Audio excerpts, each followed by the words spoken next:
was invited. He couldn't make it, so I'm giving this presentation. I'm a theorist, and actually I will share this presentation with Prashant, who is on the experimental side, and we'll speak about recent findings we have at Rigetti Computing.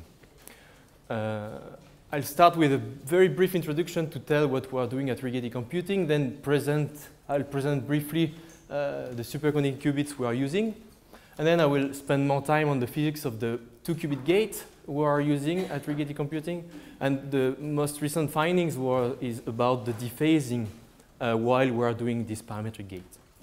And Prashant will come for the experimental realization.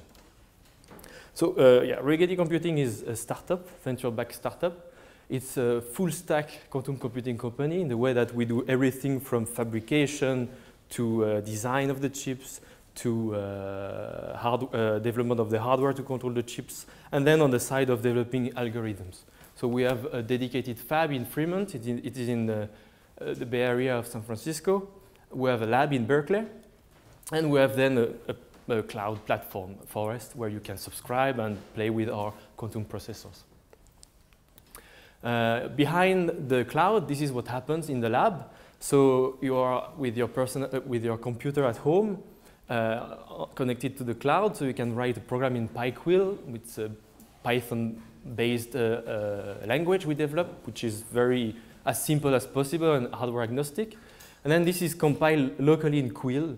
Quil is for quantum instruction language. It's a low-level language like assembly, and this will generate a pulse program, like microwave pulses, RF pulses that will go down the fridge and do qubit manipulation. Then we'll read out the result and you send it back to you. Recently, there have been huge progress on two important sides. Hardware, on the hardware side, there have been improvement of the occurrence time of orders of magnitudes.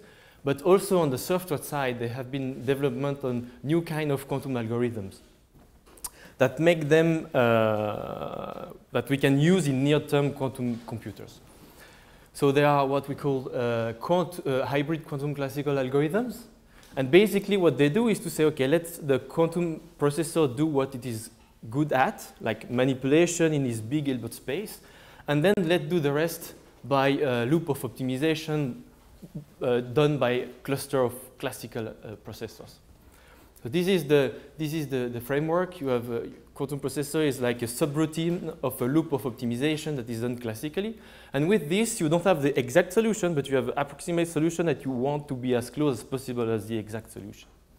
And this is very important because on the road of going towards fault-tolerant quantum computers, where you have to pass beyond the threshold of error correction, quantum error correction, we can already start running quantum algorithm on near-term processors that are quite small, hundreds of qubits, and noisy. They are not perfect. But you can still have non-trivial results. And you can see a progress in the way that if you have better processors, you will have better answers. And if you have bigger processors, you will be able to solve maybe more complicated problems. So this is the algorithm we're running now. There are applications in quantum chemistry, in combinatorial problems. And actually, the PyQuil language I showed you before is like optimized to run this kind of algorithm where you have to share memory between the quantum and the classical parts. So I would briefly show a result we had last year on our biggest processor so far using one of these hybrid quantum classical algorithm, this one, QADA, Quantum Approximate Optimization Algorithm. It was found quite recently, you see, 4 years ago by Henri and coworkers. And what we solved there, it's a clustering problem. So you have data that are separated with some metric and you want to make two groups. Separate them in two groups that maximize the distance between them. So like in Euclidean space, it will be like this. So it's an unsupervised machine learning problem that you can solve with this very generic QADA algorithm. And you do it with a very short depth algorithm. Here the depth was 6. It means that we do 6 two-qubit gates in one layer. And then at the end, so you apply this unitary. I don't enter into detail, but you apply a short depth circuit, you measure, and upon this measurement, you optimize the gate you are doing there with a classical optimizer. Yeah, so basically this is what we got. So as I said, we optimize with, so we have steps of optimization. Here is the number of steps on the x-axis. Y-axis is somehow, so here it's an optimization problem, so you have a cost function you want to optimize. Here is like the riscate value of the cost function, and you have different curves. So the red one would be if you guess randomly the solution of the problem. The orange one is if you would run this problem on perfect qubits, because we also provide cluster of classical processor where you can debug a program. So this is what you would get if you have perfect qubits. And this is what we got with the 19 qubit we have here. So yeah, it's still far from this line, but we're happy that there is no big overlap between the random one. And as I say, if we have better qubits, we hope that this line will move towards the orange line. So here in this paper, you can have a look at the fidelity we have for the 2-qubit gates. They are not that high. They are between 90%, 80%, 94%. So it's not as big as you would like to have. And we found that it is mainly limited by decoherence. And within all the process of decoherence, there is one which is very important in the gates we're applying is dephasing while we do the gate. And in this presentation, I will show you a way to be immune to this dephasing coming from flux noise while we do the gate. And hope that Prashant will show you early evidence that it should work, and then hope that soon we will have a new curve on this plot. Okay. As I said, first few words about superconducting qubits, just to say that they are made with the usual circuit element, like you can make a LC circuit, you can realize a harmonic oscillator. In superconducting circuits, the characteristic energy of this system are of the order of gigahertz. It means of the order of Kelvin. So if you cool down this chip into a dilution fridge at 10 millikelvin, you will see quantization of this harmonic oscillator, and you will be cooled down to the ground state. And then if you want to manipulate the system with voltages, you will create current state, and you will, of course, you want to have a qubit with this. Okay, you won't get it because you will have a large superposition of many states on this ladder. If you want to have a qubit in a way that you want to work only in this subspace, you need to induce nonlinearity in the system. And what is very interesting with superconducting qubits is you have a very nonlinear dipole electric element, which is the Jefferson junction, simply two superconducting electrodes separated by a thin insulating layer. You can see it as a nonlinear inductance. And actually, instead of having a parabola for the potential, you have a cosine. And then when you calculate the spectrum of this system, you see that you have anharmonicity. Here, the frequency and the anharmonicity, they are all controlled by the value of the Jefferson junction energy, the capacitance you put in the system. So you can design artificial atom just by choosing the capacitance and Jefferson energy the way you want. So there is a lot of control. And then you can control the two states by sending microwave pulse at the transition frequency between 0 and 1. If the nonlinearity is large enough, you won't go to state 2. You will stay in this subspace, and you can play with the phase of the voltage you send to do single qubit manipulation. So this is how we do, people do single qubit gates with superconducting qubits. A point which is important in our case is that if instead of one junction you use two of them and you bias them with voltage, then you can show that this squid, this loop, behaves like a single junction, but with the value of the Jefferson energy depends on the flux in the loop. So you have another control knob there. You can change, because the frequency depends directly on the Jefferson energy, you can change the frequency of your qubit by changing the flux through the loop. Okay, for readout, just to say we use standard readout proposed 14 years ago of the circuit QADA proposal. We couple our qubit capacitively to a resonator, the harmonic oscillator I showed you before, and in the dispersive regime where the coupling is smaller than the detuning between these two, the qubit shifts the frequency of the cavity by a value that depends on the qubit state. And the goal of the readout is to try to distinguish between these two frequency shifts. And for this, you send a microwave pulse on the cavity. You will encode the state of the qubit into the current state of the cavity. And if the overlap is small, you have a very small error on the measurement. So this was quick, but just to briefly present what we do. There is nothing really new there. Then you have a lot of optimization on the pulse to have a fast and high fidelity readout. OK, this was the introduction. I'll now go to the two-qubit gates we are doing. So two-qubit gates. So let's say you have two superconducting qubits. You can easily couple them with a capacitance. Okay, see if you look at the coupling within the computational basis, you see that you have a coupling between state with one excitation there. And if you look at the evolution operator of this coupling, you have this matrix. And what you could see that, okay, so what happens is that you have Rabi oscillation between state 1, 0 and 0, 1 at a rate g. Nothing happens if you're in 0 and 0, 0, 0 or 1, 1. But if you're in the subspace with one excitation, you will have Rabi oscillation. If you stop this Rabi oscillation at the right time, you have an iSWAP gate, two-qubit gate. And with single qubit gates, you have a universal set of gates. OK, so this seems very simple. The difficult part is that this capacitive coupling is always on. So you need to find a way to control this coupling, to switch on and off so that the coupling is on exactly the right time.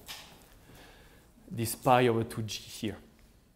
OK, so there are different ways to do it. You could do it via the detuning. Remember, you can have two Jefferson junctions, and you can change the frequency of your qubit. So you can say, OK, I can park there very detuned so that they don't interact. And then when I want to do a gate, I change the flux in the loop. I bring the two qubit at resonance during the right time, and then change again put the tunable qubit at a large detuning, so that you will let them interact the right time. In practice, this is challenging experimentally, especially because you have non-Maclaurian effect, and repeatability is difficult to achieve in these cases. You can also say, OK, I will couple all the qubits through a microwave bus, like a microwave resonator, and then I will activate gates by sending the right microwave pulse on the bus. Here, the drawback is that it's a second-order process, so it's usually slow. And also, if you want it to be efficient, you have a strong requirement on the frequency of your qubits. And on the fabrication side, it's quite difficult to achieve always. And there is a third family, which is coupling the qubit via a tunable coupler, and then modulating this coupler with RF pulses to mediate the interaction. And here, the main drawback for me is that these tunable couplers are close to tunable qubits. So at the end, if you will sacrifice part of your qubit to mediate the interaction. And for near-term application, it's quite bad.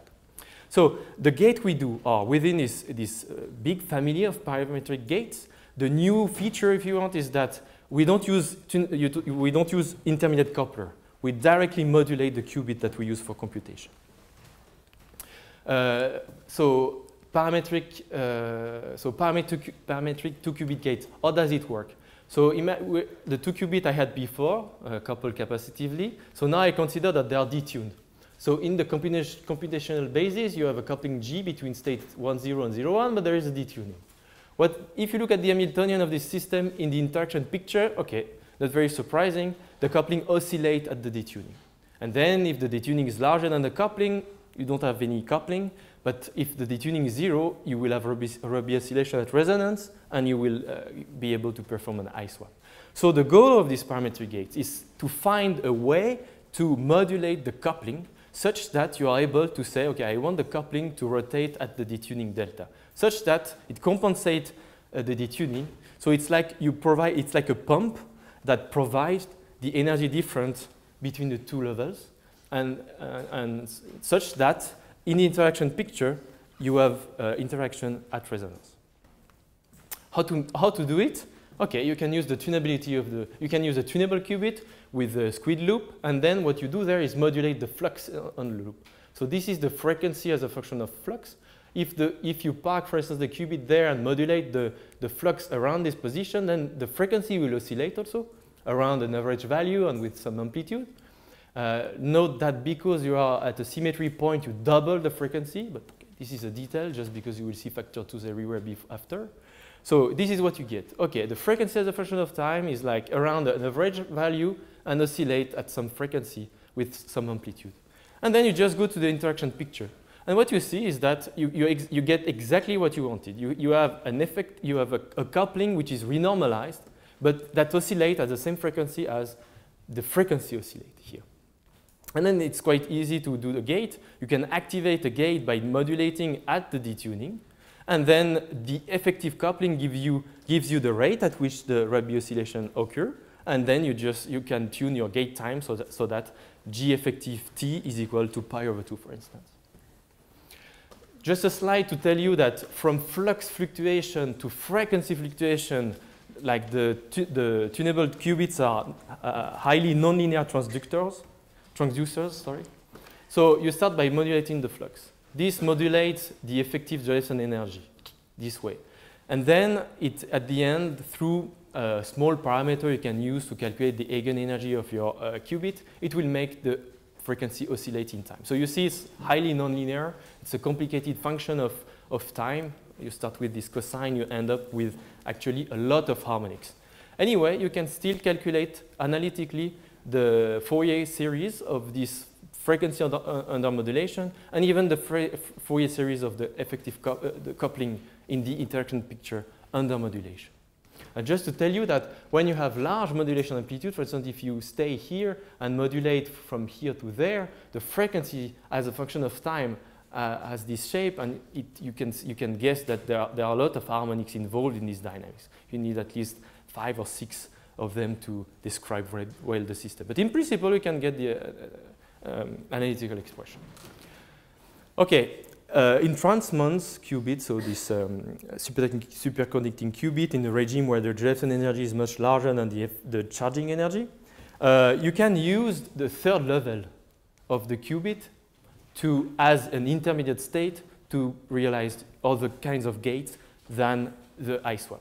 So if you just do what I did before, but considering 3 states for each qubit, I will present you now how to do different gates. So what I told you before is that if you do that, I told you that all the gates are defined by the frequency of the modulation and the length. Like frequency activates the Rabi oscillation at resonance, and the times stops the interaction at the right time. So you can tune your pulse so that you realize a pi rotation between these 2 states. For this, you need to send a frequency at half the detuning, half because of this frequency of conversion. And you have to send this for time tau, which is pi over 2g, and it involves Bessel function because of this nonlinear transduction. But if you send such a pulse, you will realize an iSWAP, as I said before. You could also send another pulse that does a 2 pi rotation between 1, 1 through state 0, 2 and come back. With this, while doing this, you pick up a phase pi. So when you are in state 0, 0, 1, 0, 0, 1, you do nothing. But if you're in 1, 1, you pick up this phase pi. And you realize this control Z gate. And this is also with a different frequency of activation, shifted by the anharmonicity, and a different time.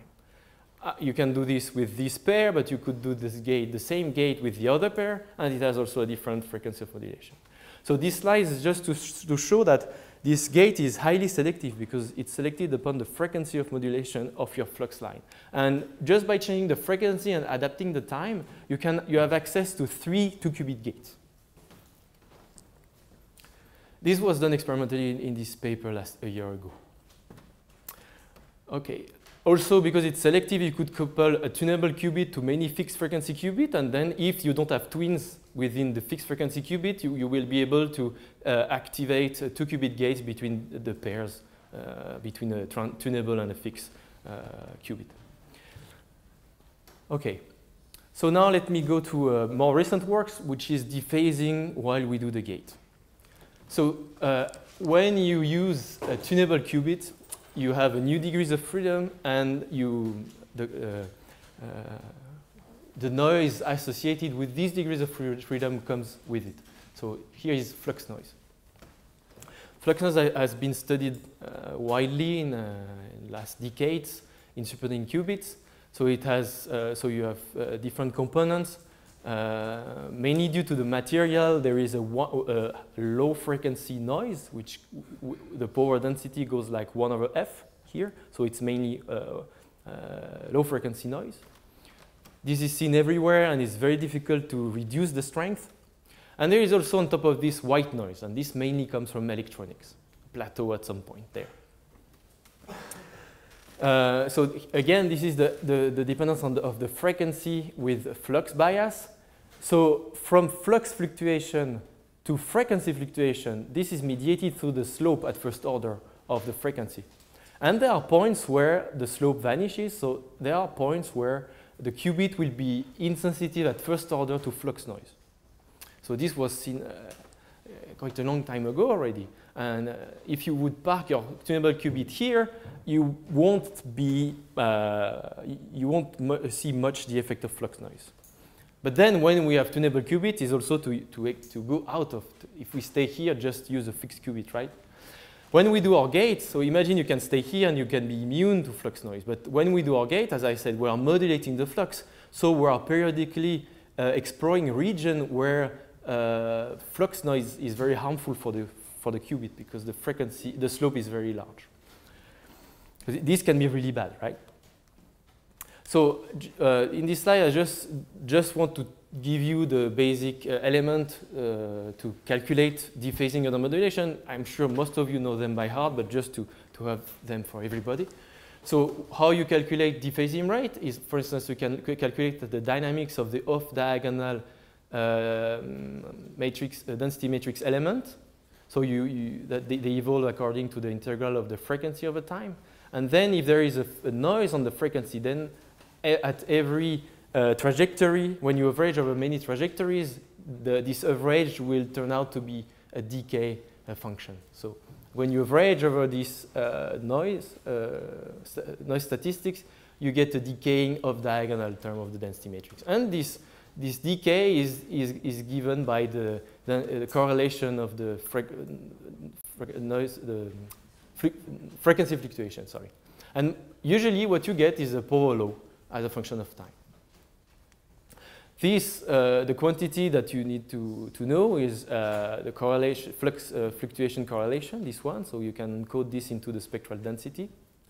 So this is the usual way to calculate dephasing, even if you don't have modulation.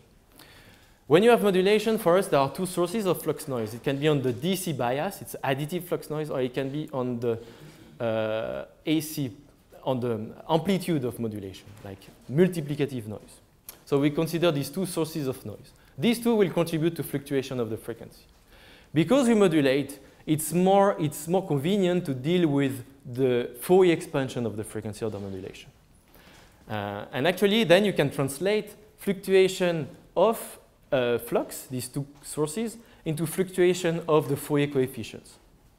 And because fluctuations are small, the leading term is most of the time enough to calculate the dephasing rate. Leading term is like the slope of the Fourier coefficient with respect to either the additive or multiplicative phase will be the leading term, the leading transducer between flux fluctuation into frequency fluctuation. This is just to set the framework. And then you can do the calculation, and this is what you get. So the off-diagonal density matrix element decay with this gamma function of time. And you have two. So globally, what it does is this. Under modulation, the qubit will probe the environment at harmonics of the modulation frequency. So you have a first part, which is like dependent on the low frequency noise. So here, because of this weight function, here this integral is mostly determined by the low frequency noise component of the spectral density. Actually, this term is the one you get when you don't have modulation. And when you have the modulation, you have these other terms where spectral density of noise at harmonics of the modulation frequency are entering the story. And they are transduced from flux noise to frequency noise through these slopes of the Fourier coefficient. So here we consider 1 over f noise and white noise here. So two kinds for each, for the additive and multiplicative noise. we consider these two kinds of noise. And then this is what you get when you incorporate this spectral density into this general expression. So you have two terms. First, the noise coming from 1/f flux noise gives you a quadratic dependence on time. So it's a Gaussian decay of diagonal matrix elements. So this is well known. Huh? There is no new things about that.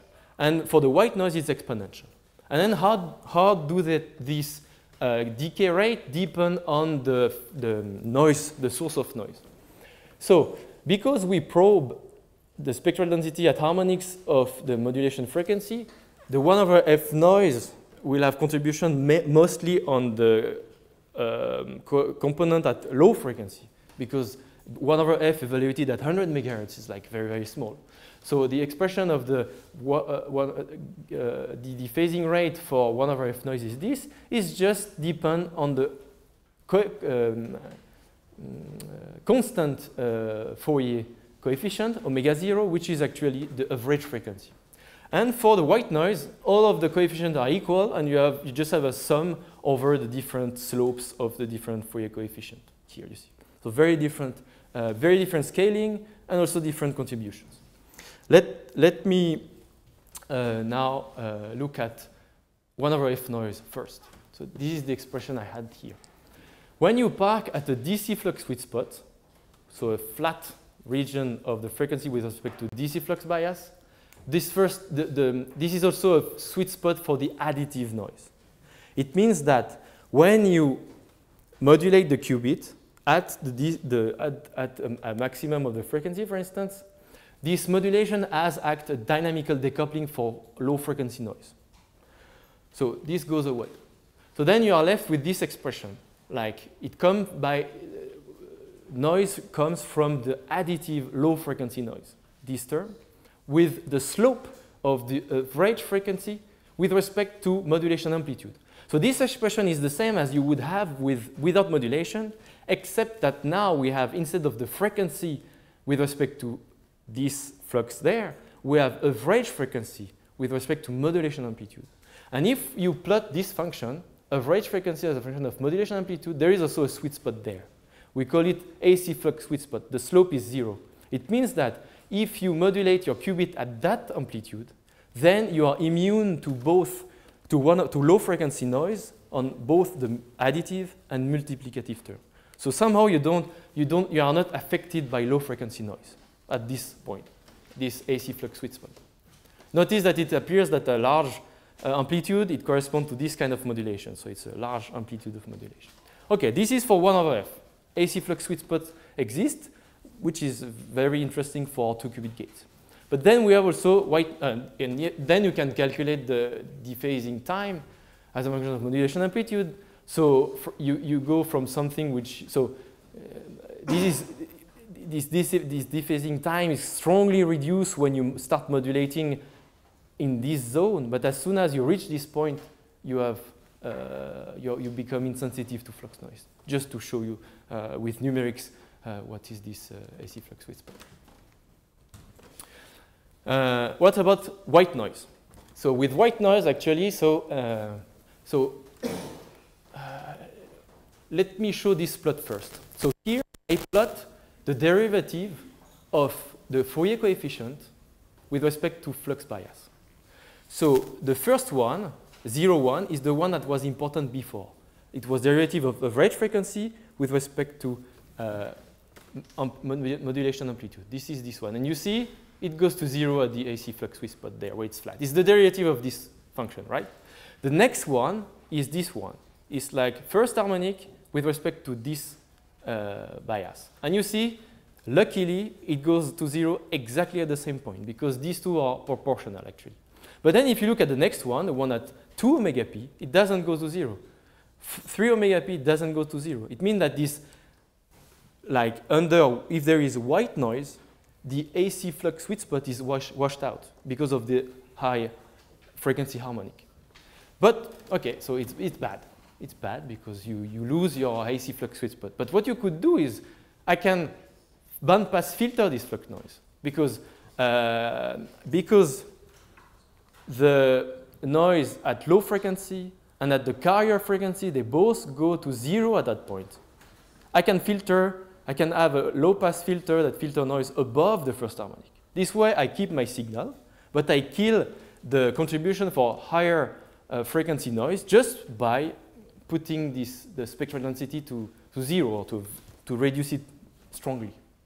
And again, what you get is this expression for dephasing rate under low-pass filter white noise. It's again proportional to this derivative of this function, and at the AC flux sweet spot, it goes to 0. So this is what you get when you do the numerics.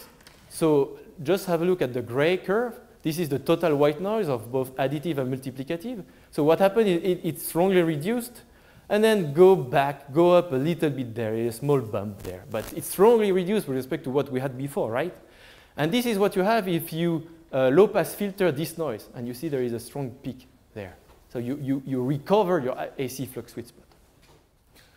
The conclusion is this. There is a sweet amplitude of modulation where if you low-pass filter your white noise or you reduce the white noise level enough, you are immune to, at leading order, immune to flux noise, which is a very good result for parametric gates.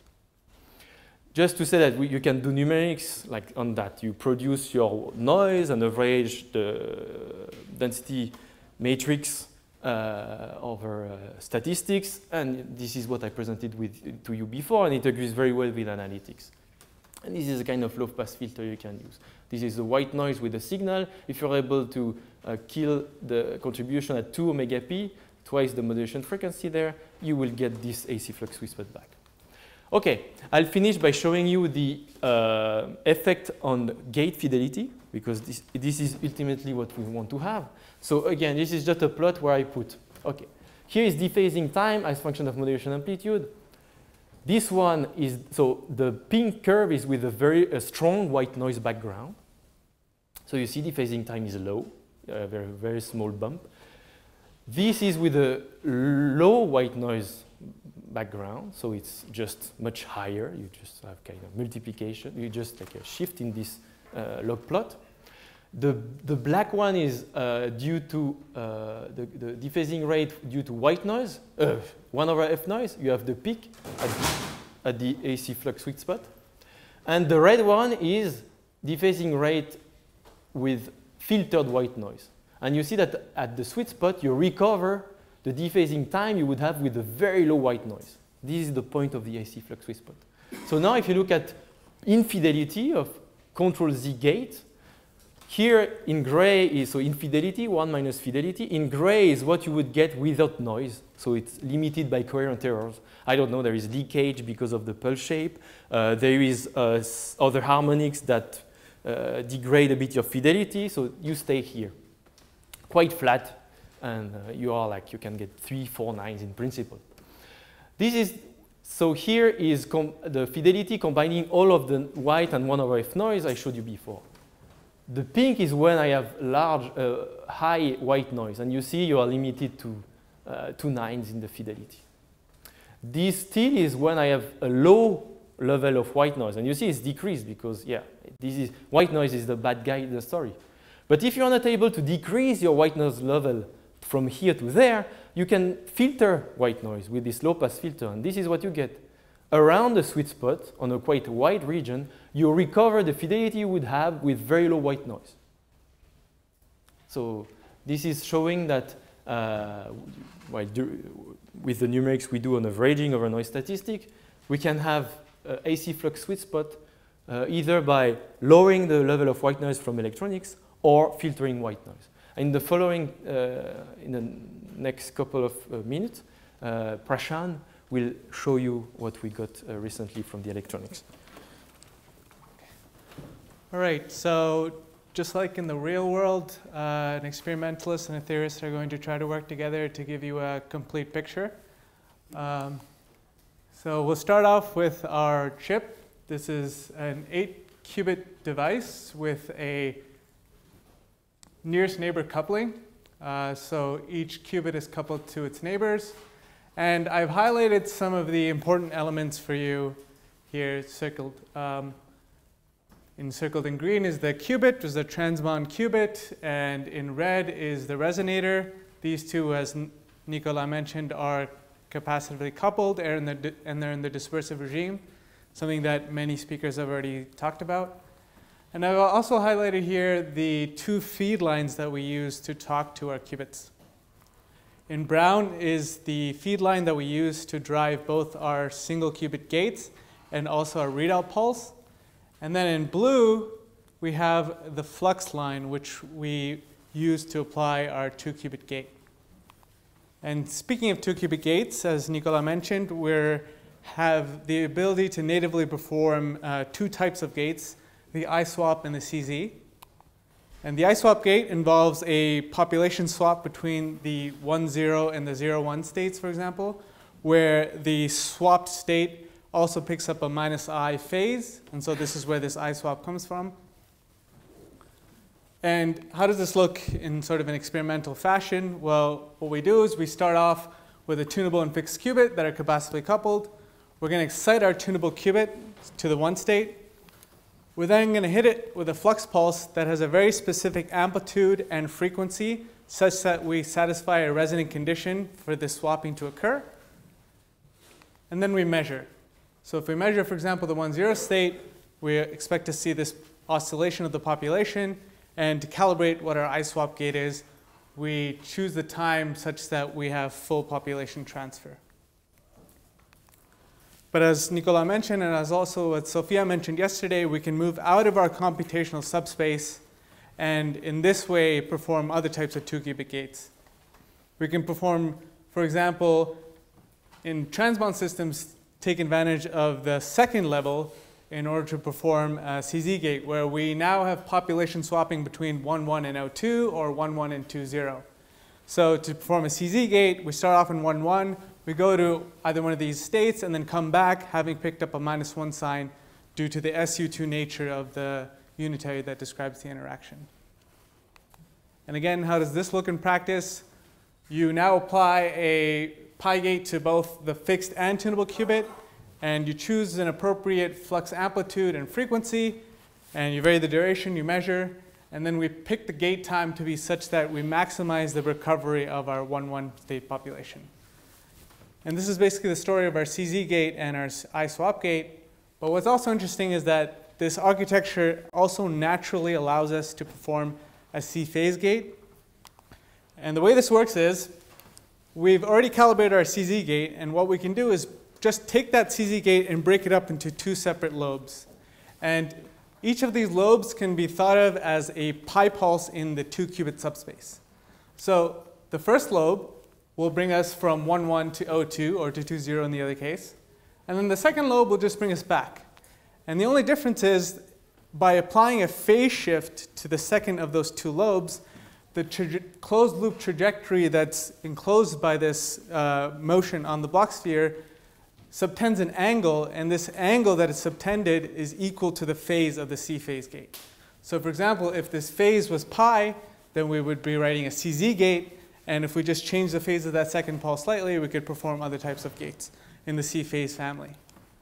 For example, here I'm showing an example where we take process tomography. On this column, we have the ideal one. On the left column, we have the measured ones, where this is for a CZ, and this is for a C phase of pi/2. And between these two, I did nothing more than just to shift the phase of the second pulse in my system.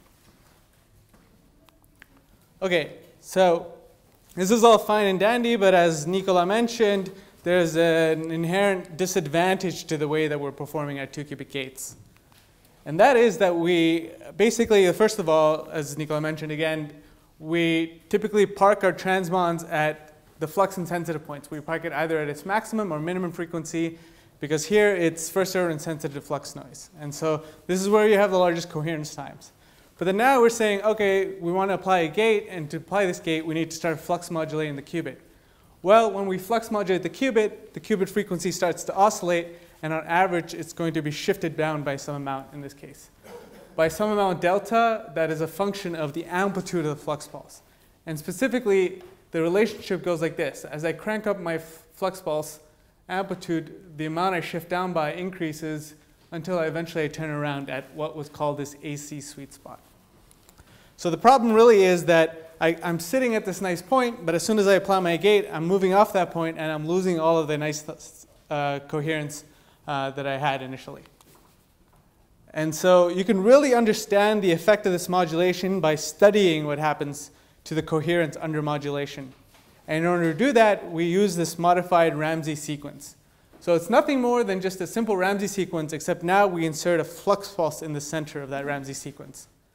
And so on the left, I show the actual pulse sequence, and then on the right, I'm showing the measured data.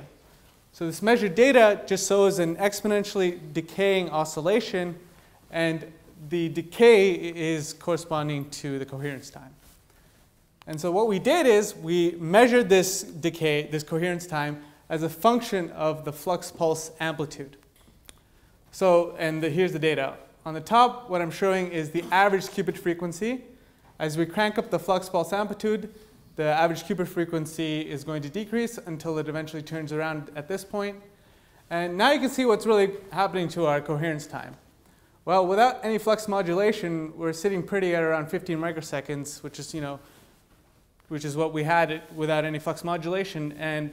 But as soon as we go to apply our 2-qubit gate, the coherence time tanks. And this is kind of weird because Nicolas mentioned that even at this AC sweet spot, we should actually be doing a form of dynamic decoupling in a way to be recovering our coherence. And maybe you see recovery, maybe you don't. I don't know. You probably have to lie to yourself to look at this and say that there's something there. Clearly, we don't actually see anything.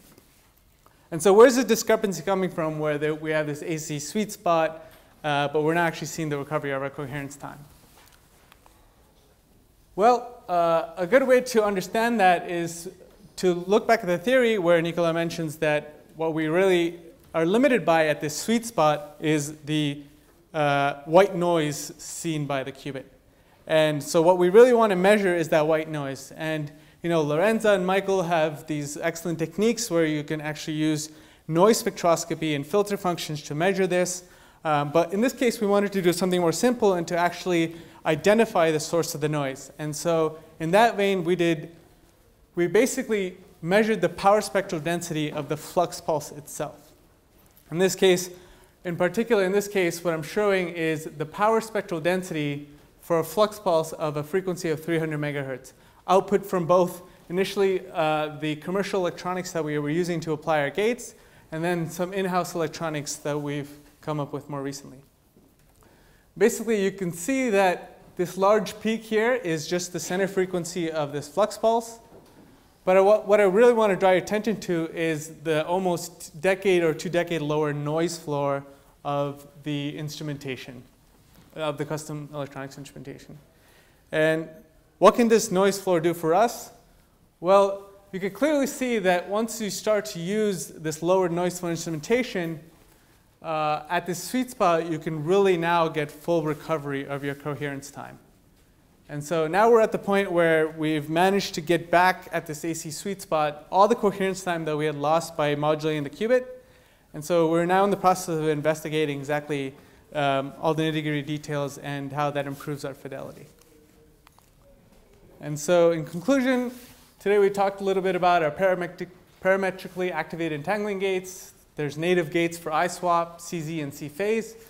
And at this AC sweet spot, we're sort of able to remove ourselves from this issue of 1 over F flux noise, which is incredibly hard to eliminate.